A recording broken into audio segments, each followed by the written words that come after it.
Greetings and salutations, everyone. I hope everyone is still doing well, and welcome to tonight's second half. Before we jump into this very informative second half, a couple links I'd like to share. As many of you know, I rely on Patreon, PayPal, channel membership, and the merch to help the channel to continue to grow and go. Links to Patreon, PayPal, and channel membership is in the description below, merch displayed directly under the video. Also, Dogman Frightening Encounters, Volume 1 through 3, the audiobook versions. They were written and researched by Tom Lyons, narrated and produced by me, Jeff Nadolny. Those audiobooks are available on Audible, Amazon, and iTunes, links to which are also in the description as well. And finally, last but definitely not least, if you'd really like to help support the channel to continue to grow and go, simply subscribe. It doesn't cost a cent. Click that like button, takes half a second. If you don't want to miss out on any of the informative uploads I put out daily, click that bell icon, and folks, please leave a comment. Why? Well, because all these things really do help the channel to continue to grow and go, and yes, folks, they do matter. Now, everyone, I've taken far too much of your time. Let's jump into tonight's second half, shall we? Today's first part of the upload is a news article out of Russia, and it just goes to show that it's just not the U.S. and other countries that try to hide the truth. A schoolgirl was savaged to death by a brown bear that invaded her village and attacked the 14-year-old girl when she went out to her local shop to buy juice and chocolate. Sonia Chernaigova died from neck, face, and head injuries, which locals initially believed were inflicted by a wolf, but found bear footprints, and they were found at the scene in the center of Yodva village in Russia's Komi Republic. Her face was disfigured, and her neck was almost severed by deep bites from the wild animal, which also ripped out her hair in a violent attack, which was so bad her father, Sergei, did not initially recognize her. He had gone out to search for her after she failed to return from the local shop at around 10 p.m. Sonia's mutilated corpse had been found by a local teenage boy, who also did not recognize her because of the shocking wounds. I did not want to believe that was my daughter in front of my eyes, her father says. Her face was all disfigured. It was impossible to recognize her. She was dressed just like the other girls, only her jacket was recognizable. He then pulled out his phone and called his daughter. It was clear when he dialed her mobile phone and the phone rang in the pocket of her jacket, he said. The girl was described as a good student who took an active part in the local drama and music performances. The village has been under siege by both bear and wolves in recent weeks. Local media reports said the villagers were on edge from the attack. A video shows a bear prowling the Yodva village in late May. It is not known if this was the same beast that attacked Sonia. The bear was probably seeking waste food from rubbish skips when it attacked the girl at around 9:45 p.m., when it was still light. Nikolai Gorbanov, the chairman of the Yudorsky District Society of Hunters and Fishermen, told local media most likely the bear was eating something at the dump. The girl happened to be close and disturbed the predator. Experienced hunters have studied the accident scene and confirmed there were bear footprints, he said. A wolf cannot disfigure a human being in such a way. Such wounds can only be inflicted by a predator with large claws. The girl's injuries were also consistent with a bear attack. The predators often scalp their victims, he said. A criminal investigation has been opened, which will examine if local officials took sufficient action to deter wild animals from the village, which is 145 miles north of the regional capital of Sasquatch. Charges could be brought for officials' negligence. Hunters are expected to be given licenses to kill local bears following the attack on the schoolgirl. I do not buy it. I just don't. There's a couple of reasons that I'll express. I'd like to hear your guys' view in the comment section.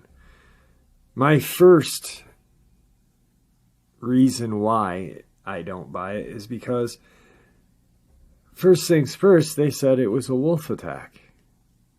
That means it was obvious that there was paw prints around the area that the child was found that they thought was a wolf. Obviously big, because then they were like, oh, this is a bear.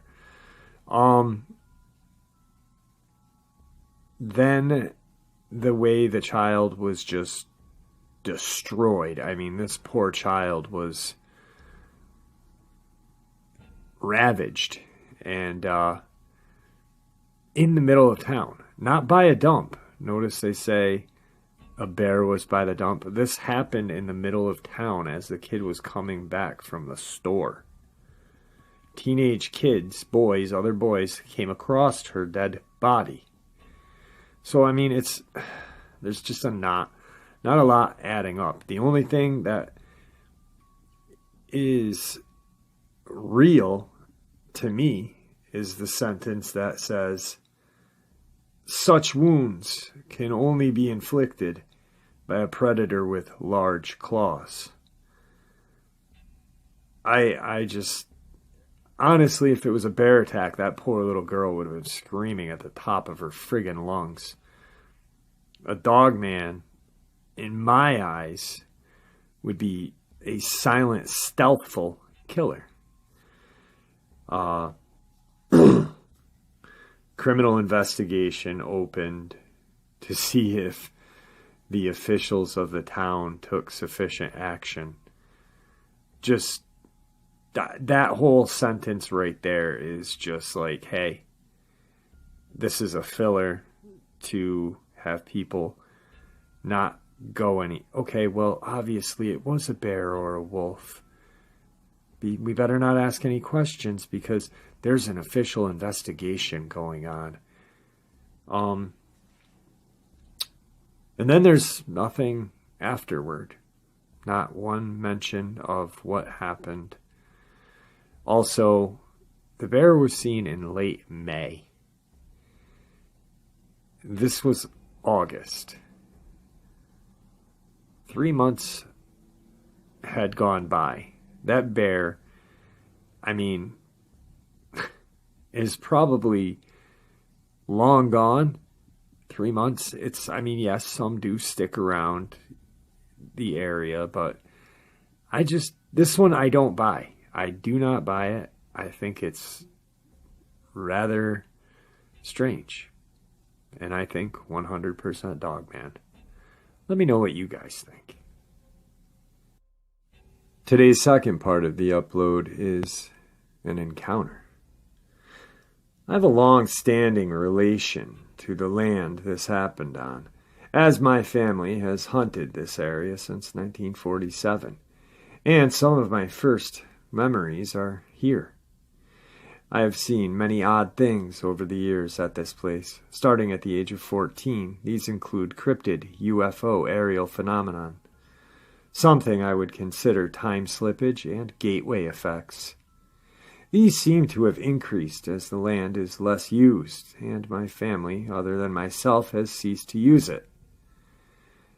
As the Gov'T, my father, who is the most Christian, religious, straight-laced person I know, has seen UFO and aerial phenomenon in this area. Lastly, the area I am speaking of is located in one of the northmost counties of Wisconsin. Specifically, it is a 3 square mile section of land within an area of 7 miles by 25 miles without a paved road, town, or permit dwelling. Hard to believe, but there are still places like this. So, on with the story. This took place in 2008. I had moved back to Wisconsin after being in the Marines and then working as a hunting guide. And this was my second year of really being back and hunting seriously in this area. I'd been out putting up 2 new deer stands and was coming back to my vehicle from putting up the second one. I was carrying a large frame Alice pack with a bunch of gear, had a belt with a knife and a .22 pistol, and was holding a bow saw in one hand. I'd parked down the road, which was basically a path big enough to drive a truck down, that my grandfather had cut in many years prior. I was approximately a quarter of a mile from the nearest logging road, which wasn't even a normal dirt road either, so pretty far from anything. As I exited the woods, the area in front of me was open for approximately 400 yards, with small pines about 2 feet tall. And then it ended with older growth pine 80 or so feet tall. This area had been logged and replanted, but hadn't been cleaned up, so there were a lot of limbs and brush growing between the furrows. To my left, there was older growth mixed forest, which ran from where I had come out of, and then all the way to the pine rows 400 yards away. I came out of the woods to where my vehicle was parked, and as I did, I saw a movement out in the open area. As I'm used to seeing deer, bear, coyote, and wolf, I didn't think too much of it. I was driving in a Zuzu rodeo at the time, and I had opened both the front and rear door on the side opposite of the open area, and I was putting my pack and gear inside. As I was doing this, I caught more movement through the windows facing that direction. I kind of quit putting up my stuff and stood up on the running boards that looked over the roof of the rodeo to get a good look at what was out there. As I did this, I saw something pop up out in the open area approximately 60 or so yards away. In my mind, I saw it as a wolf standing on its hind legs. And since I've hunted many coyote and I've seen them do this, my first reaction was to think, I guess wolves do this too. I wasn't scared or anything at this point. So I stood there on the running boards for a few seconds, and this thing just stared right back at me. It seemed to tilt its head and look to the right, which was the deeper woods, and then back to me. I remember thinking that was odd, because in my mind, having been a hunting guide and having observed many animals, I didn't think a wolf should have been able to turn its head like that while standing. I'm sure this lasted no more than a minute with us looking at each other. And then it started walking forward a couple of steps. As it did this, I don't think my mind really comprehended it. I've seen coyote hop and such, but this was a measured step. It never moved fast, just steady, and it started angling towards the woods, which were maybe 20 or so yards away from where it stood. So it was moving slightly towards me, but more to my left. By the time it had walked to the edge of the woods, it was maybe 30 yards from the front of my vehicle. It kept its eyes on me, and I kept my eyes on its head mainly. At this point, I was getting a bit freaked. I don't really know how to describe this thing. I have thought about it quite a few times over the years, but I don't know what to call it. I don't think it was a man who turned into a wolf, or even what most people would think as a dogman. To me, it was a wolf, who was something more. The overwhelming sense I have was of a primitive spirit that maybe the Native Americans knew of, but we have forgotten. It looks and acts like a wolf, but it is something more than that. The truest way I can describe the feeling, and I have thought much about it, is this. I am showing this to you, and I can do this all the time. And now you know my secret. I don't necessarily think this was a good being. I don't know if it was evil, but it wasn't good. It was beyond what I can make sense of. As to size, it's hard to judge, but it would probably be the size of a normal wolf, although it appeared somewhat thin in its erect position. I would estimate it to be 6 to 7 feet tall. I didn't try to figure it out at the time, and I can only go off of what I perceived in relation to the trees. I didn't really see its legs in full, as it was moving through the brush and furrows. But I don't think it had those reverse joints like you sometimes see depicted in the movies or drawings of werewolves. Its shoulders were rather large, and its arms hung lower than you would picture a normal wolf, if it was in that position, but I didn't take enough note to see if it had hands or still the paws. I pretty much never took my eyes away from its head. It held its arms more relaxed and lower. Not quite man-like, but not out in front like you see dogs sometimes do.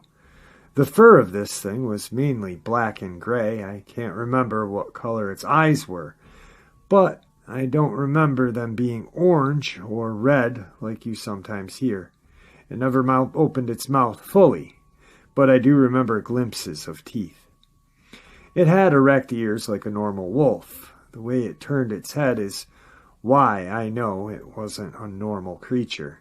It kept angling its head and body to keep me in view, which I have replayed many times in my mind. And it was what I remember best. In all, this whole encounter lasted maybe 3 minutes, from the time it stood up until it disappeared into the woods.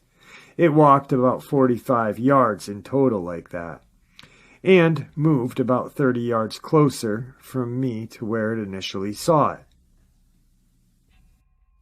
I eventually did go back and walk the route as best I could.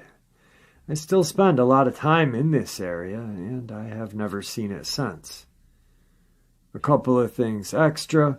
I believe this thing had been traveling on 4 legs to begin with, and probably does it as a rule. I think when it stood up, it made a conscious decision to continue walking on 2 legs. I don't know the reason for this, but I have always felt it knew when it turned its head that it had shown me it was not completely a normal wolf, and thought, screw it, I'll show him what I really am. Okay, I normally wait until the end, unless it's news articles that I want to just demolish, to talk about encounters. This guy clearly saw a Dogman. He's in Wisconsin, the northernmost part. And he is trying to, in my mind, and probably a lot of yours who have had your own encounters, know that you try to rationalize what you have just seen. He, instead of thinking this is a Dogman, a living, breathing creature of pain and destruction, he wants to classify it as a spirit ghost or a spirit walker or some kind of Native American being. I'm not going to call it a skinwalker because it's not on Navajo property.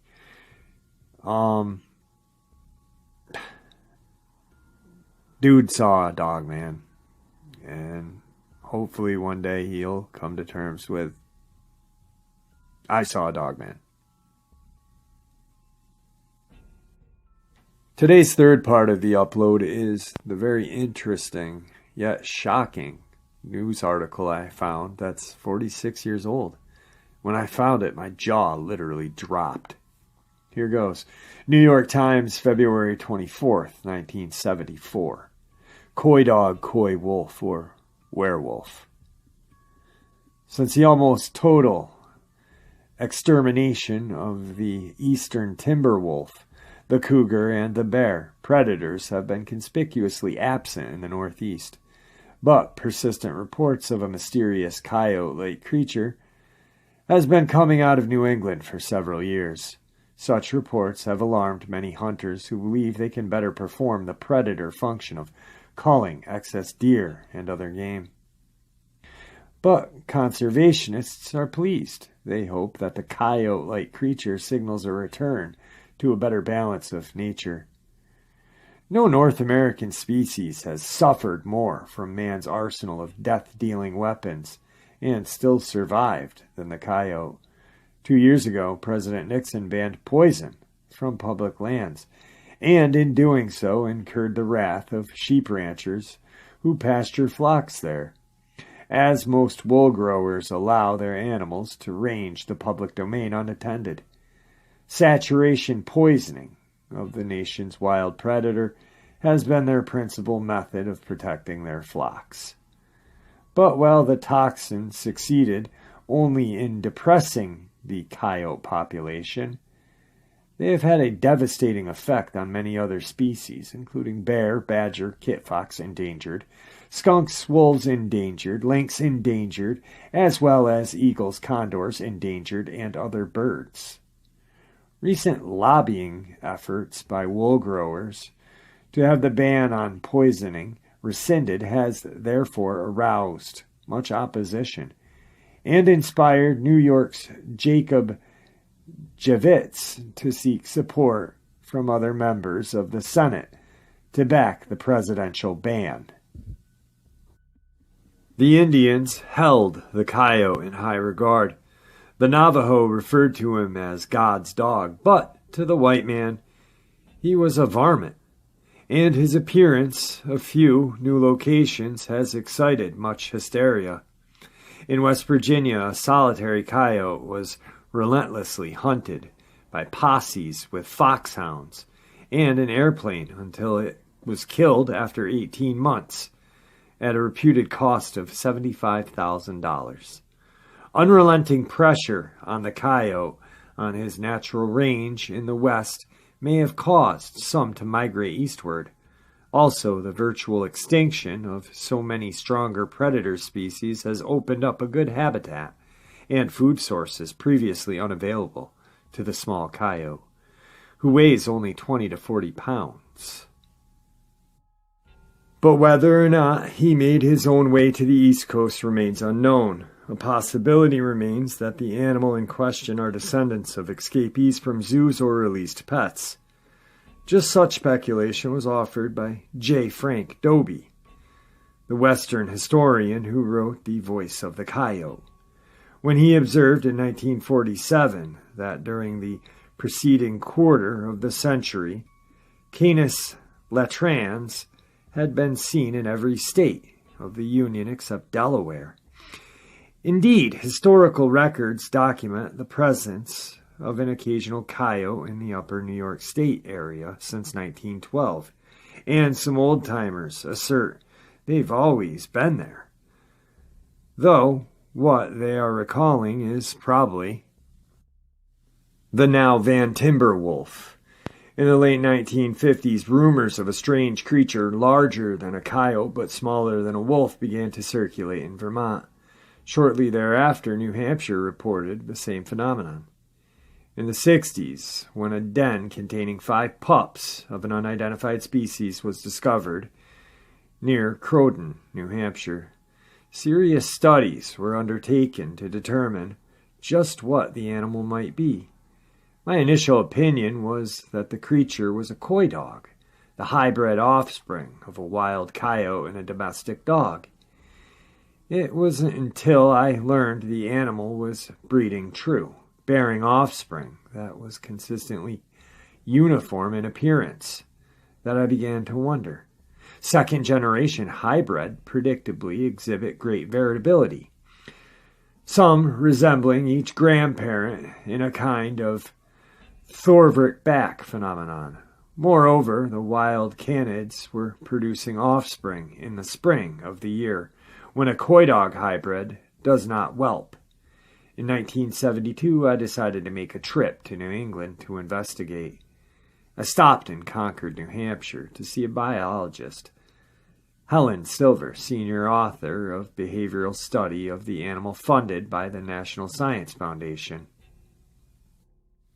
She had mentioned that her project had opposed by sportsmen in her state, who incorrectly assumed that money was being diverted from the New Hampshire State Fish and Game Department to investigate a non-target species.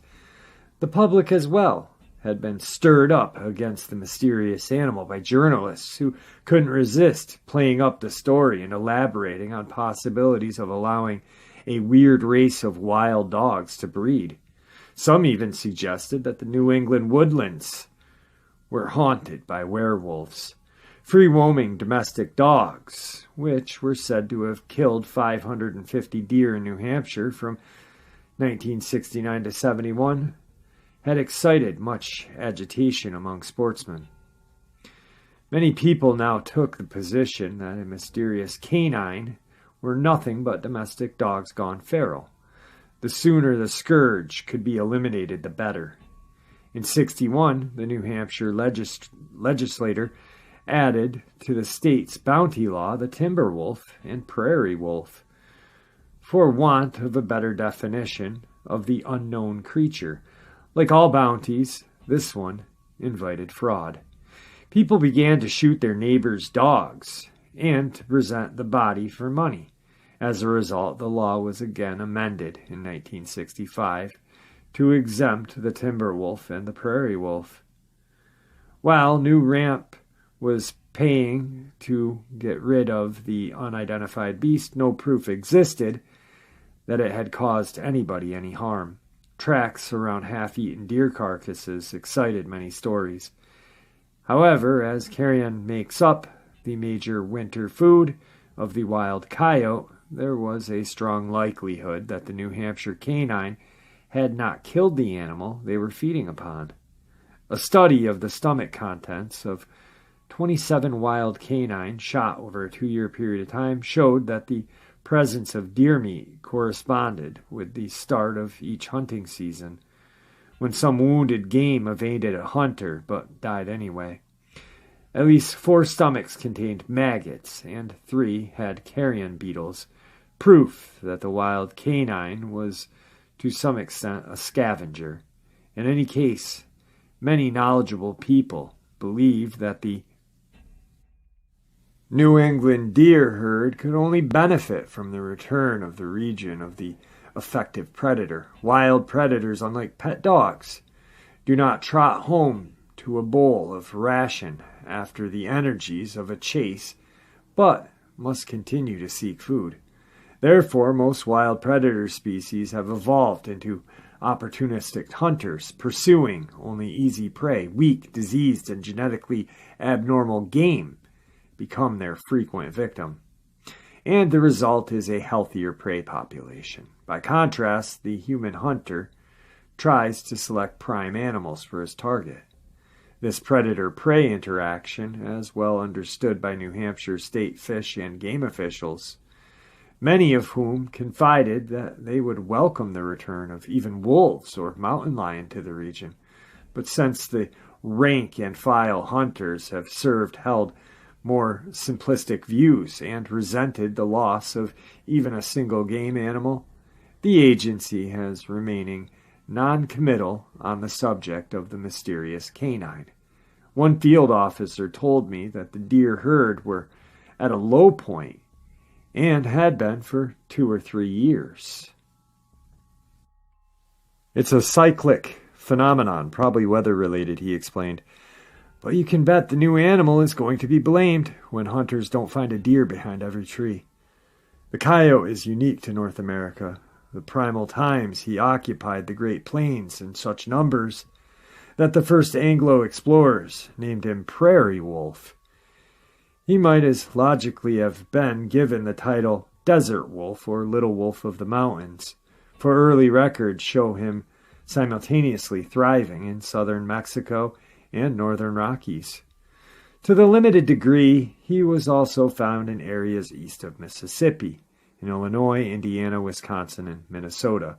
In honor of his abundant presence, the French in 1765 christened their frontier settlement in Wisconsin Prairie du Chien. Westerners can't make up their minds whether to call the animal coyote or coyote. The name comes from the Aztec Coyote.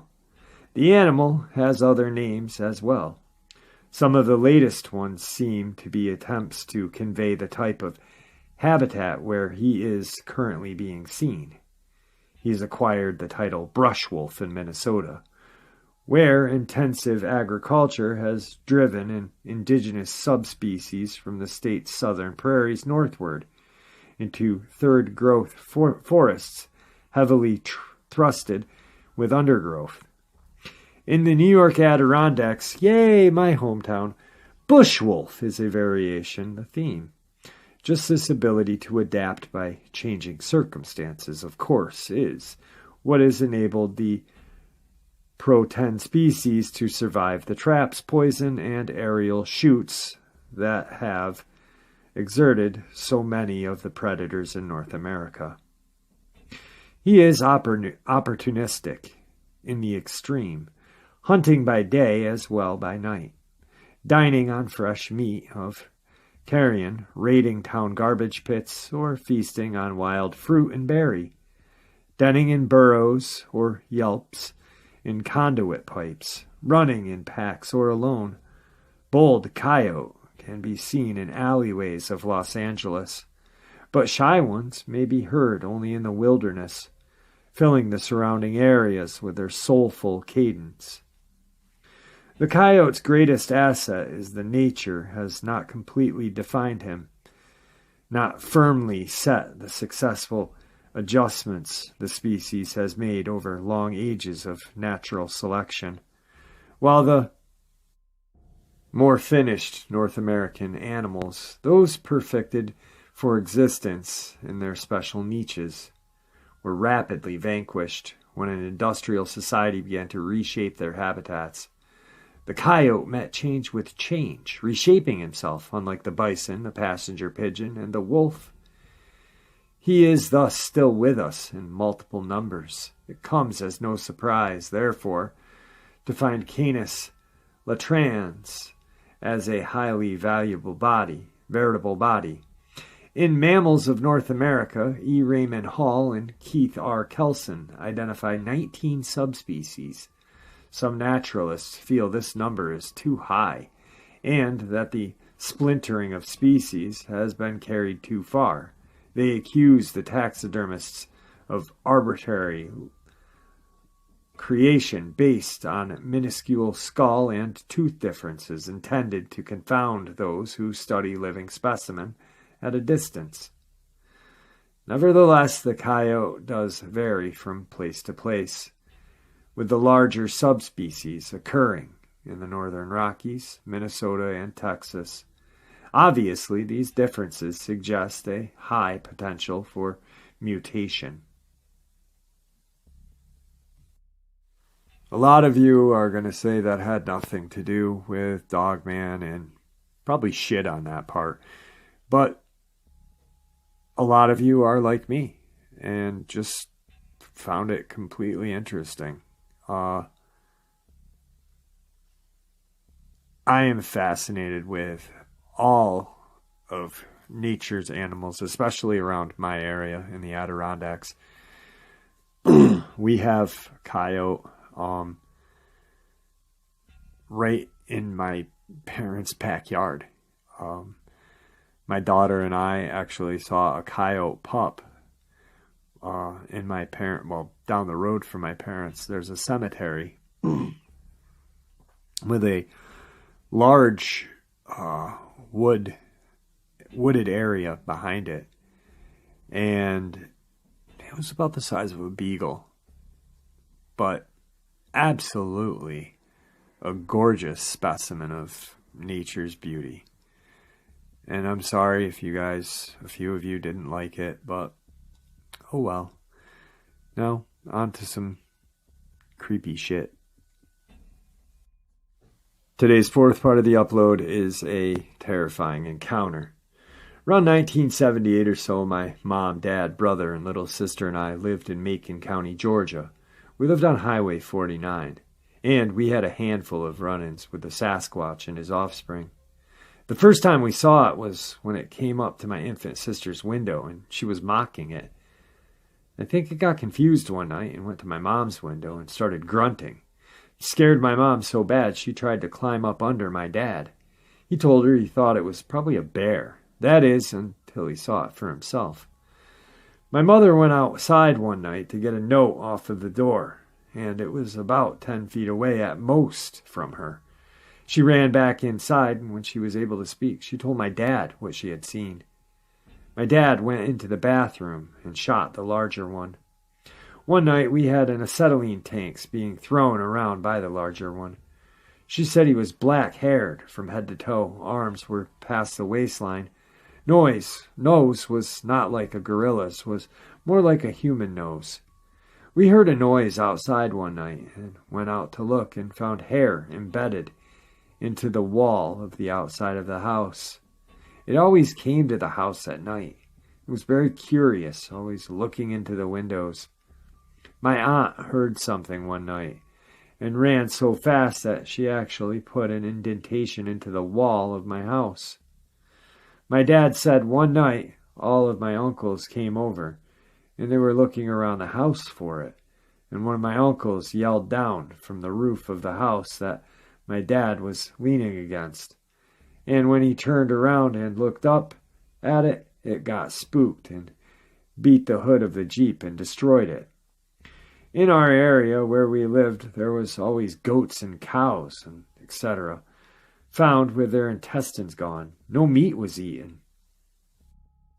It always smelled like a septic tank when it came around. We went outside the next day after an incident with it. We went outside and our neighbor who owned cows had 5 cows lying on their side, dead with their insides gone, next to the cow field where the pond was. Then, when I was about 14 years old, we moved back to almost the exact spot we lived when we had the experience at the first time. We cleared the woods across from where we lived before so we could put a trailer on the property. I was sleeping one night and thought my alarm went off. I checked it, and apparently it was some other noise that woke me up. I looked out the window and saw an 8-foot-tall, hairy creature running from my window. My dad went outside right away and did a cast of footprint. We had a friend who was a game warden when we lived in West Palm, Florida, who went out and was recording what she thought was a bear. She was in her vehicle out in the middle of the woods. On the recording, we heard a howl-like sound that was unlike anything we had ever heard. It sent chills up our spine, and then it started shaking her vehicle side to side. Then it ran off. In November of '78, the family became aware of noises coming from outside the children's window. 3 children shared a room, and the 6-month-old crib was nearest the window. The sounds were mimicking a baby's cooing. The sounds would come at night and last for about 30 minutes at a time. The older children, ages 3 and 4, would see dark, brown, furry head in the window and would run to their parents crying a boogeyman was outside. The parents thought the children were imagining things as they would not hear or see anything. This went on for months, and the children would end up sleeping with their parents when they heard or saw things out of their window. In the summer of '79, the mother went out to feed the dogs their dinner scraps. When she went outside, stepped off the porch, and came face to face with a large, hair-covered bipedal man. Frightened for her life, she ran inside to her husband. He grabbed a gun and, shooting blindly through the wooden wall, he fired at where the creature was standing. To this day, the bullet hole is still in the wall. The entire house immediately was permeated with the smell that's described as a strong septic and dead animal smell. Although no blood was found, the father thought that he had hit the creature and it ran into the woods. The next night, a smaller creature returned to the house after midnight. The mother heard grunting outside her window. The creature was clearly agitated as it picked up welding tanks, 90 pounds, and they were stored on the property, and threw them at the house. The family watched from the window. The police were called and found only the scattered tanks when they arrived. The family was so frightened they called their relatives for several nights to come guard the house. Some walked the perimeter. One was on the roof. All had guns. One night, the uncle was on the roof and noticed movement behind the dad and shouted, "Behind you!" At the same time, the father backed up to what he thought was a tree. Only it had moved. Both ran in different directions, the father toward the house, the creature toward the woods, but not before slamming into the hood of the car. It left 3 large dents in the Jeep. Again, the police were called and found nothing. The family is of Cherokee heritage. They called a Blackfoot chief wife over to do a ritual to protect them. Things calmed down after that, but from time to time, over several years, other things were noted. Years later, during dinner, the aunt caught sight of a creature looking into the window and watching them. She was so frightened she literally ran through the drywall into another room. This is confirmed by all of the family members. When the daughter was about 14, she woke up at 1 a.m. to the sound of her alarm clock outside the window. Going to the window, she saw a creature running away. The next day, her father and uncle were able to find a track and followed it into the woods. Eventually losing it, a cast was made from the large footprint under the bedroom window. Another time during the summer, after the mother and children went into town, they came home and heard thumping noises from the crawl space under the house. The sounds were coming from under the bathroom, where the water from the shower drained directly under the house. They could see the creature stuck under the house. The bare soles of its feet were visible, and the smell was throughout the house. The smell was not as strong as it had been when the father had shot at one. The creature was heard throughout the day, and eventually was able to get out that night. It was gone the next morning. During these years, the surrounding farms had cows, sheep, and goats killed. It seemed only the intestines were taken. Clearly, the family had at least 2 creatures that lived near their property and visited regularly. After the father shot at the larger one 8 feet, only the smaller one, 7 feet, was seen. Both appeared to be male, as no breasts were seen. Both creatures were dark brown. It should be noted that several Bigfoot behavioral theories occurred during this habitation. Curiosity for children, mimicking of sounds, looking into windows, livestock killed and eaten in a particular manner, smelling putrid and throwing objects. The family no longer lives in Georgia, but the house still stands, and no activity has been reported by the current tenants. Today's 5th part of the upload is 2 very interesting news articles calling a creature that I believe to be a dogman a Chupacabra. Check it out. June 25th, Simpson County, Mississippi. A Simpson County man says he's been hunting for 50 years, but recently killed something he's never seen before. It's an ugly-looking beast, Mr. Bernard says. I know it's not a coyote. I've killed some mangy coyotes as well, and I just haven't seen something quite like it. Friend and family believe it could be a Chupacabra, which means goat sucker. Chupacabra are legendary creatures suspected of killing livestock and sucking blood. A couple weeks ago, in the middle of the afternoon, Mr. Bernard was on his property in Simpson County, just outside of Mendenhall, when a funny-looking animal walked through the open field about 130 yards away. He could immediately tell the animal didn't have any hair, but when he looked through his rifle scope, he saw something very strange. The animal's back legs were several inches taller than its front legs. His ears were rounded. He had no hair, and his teeth were very long. And a group of buzzards wouldn't touch it. I've never seen anything a buzzard wouldn't eat. The mysterious animal was to become pretty popular in Mendenhall, and several people have reported sightings of other strange animals since the news of this one spread. I've seen several different things they say we don't have in Mississippi. So finding this creature wasn't a big deal to him. Here's the second newspaper article, June 30th, Pearl River County, Mississippi. An unwanted visitor has made himself at home in a quiet town. If a zombie had a dog, it would look like that, states Jennifer Whitfield. She and her 11-year-old son Justin spotted a mysterious creature on the lot near their home. They weren't sure what to think, but Justin believed it to be the Chupacabra. That's when they discovered they weren't the only ones to spot an animal when they talked about it online. A few streets over, the Dentons were already on the case. I kept looking up hairless coyote, and it kept saying Chupacabra, Amanda Denton states.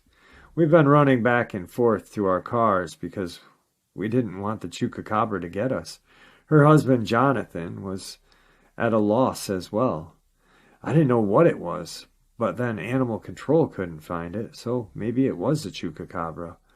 Right up the road, the Cooper family presented another possibility. My dad said that it was a Sasquatch dog. He's become obsessed with watching Finding Bigfoot, says 17-year-old Caroline Cooper. Despite their Sasquatch dog theory, the Coopers wanted an expert opinion, so they called the Mississippi Department of Wildlife, Fisheries, and Parks. Master Sergeant David Burnett states the creature was a coyote with mange. It's pretty sick, weak, and unable to hunt on its own, so it's going for the nearest food source it can find. He said the coyote was sticking around for garbage and pet food, keeping it alive, but that it should not be considered a threat to the community as long as they keep their distance. The legend of the El Chupacabra dates back to the 70s. The term literally translates to goat sucker, because the creature is believed to have sucked the blood of goats. To date, no actual Chupacabra has ever been caught, and apparently the myth will not be debunked. All right, folks, just a lot of terrifying experiences right there. I hope you all enjoyed them as much as I enjoyed sharing them with you. I really do appreciate all of the support. Your support is, after all, what keeps this channel growing and going, and honestly, what makes it a place for people to share their experiences, ideas, and theories, judgment and ridicule-free, just simply treated with the respect that we all deserve. Everyone, please stay safe, happy, healthy, and ever vigilant, keeping an eye on our children, pets, family, and friends. These creatures are real, they are out there, and they're definitely dangerous. Share this information with the people you love and care about, and it may just help save their lives someday. Until next time, never stop asking questions, never stop searching for answers, and God bless.